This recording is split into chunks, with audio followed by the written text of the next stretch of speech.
Part of the prerogative in Neurotic Nihilism's broad thesis is the learning to be my own battery without burning myself out, and if I do, how to use even that as fuel.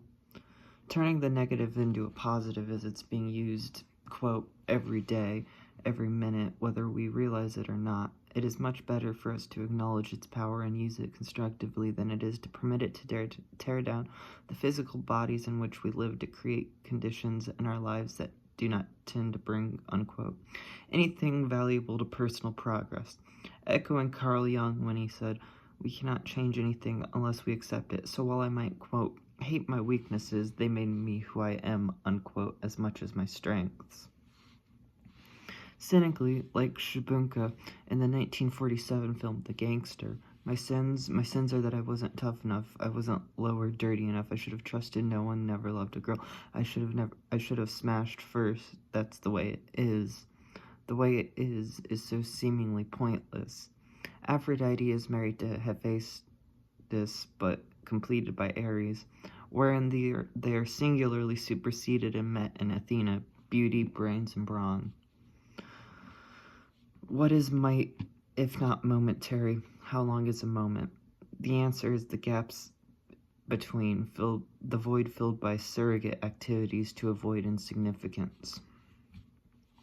Gaap, or in Solmon's tap or Caap, is the 33rd spirit highlighted in the lesser key of Solomon's translation of the Goetia, symbolizing consistently across all historical accounts an imperative on the incitement of hate and love, as Gaap is detailed in the Goetia with an emphasis on the aforementioned, and a bestower of knowledge and ignorance, which are tied to love and hate, albeit, but neither are mutually exclusive to one or the other. That the name Gaap is what it is, G-A-A-P, in my mind, Gaap, like Gaap, G-A-P, is, like that of an abyss, and, famous is the line about staring into the abyss. No matter how one puts it, the universe as we think of it came from a gap. The Greeks viewed it as a cosmic sludge called chaos. There's a fear of an empty void. The comedy is the void, gap, and abyss are all one and the same metaphor. All our tools for understanding under different lenses. The void is for the pointless disparity, and abyss to contemplate in order to fill the gaps, or some combination thereof, whatever you want to figure out, I don't know. It's one spoon at a time. That's might. It's not perpetual strength, which is meaningless without a mind to put it to use. Aleister Crowley referred to every man and woman as a star. Stars burn out and die.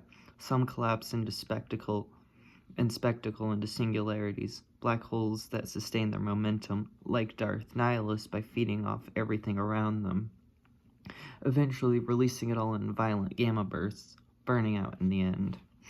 The greater the star, the more violent its demise. All in the void of space.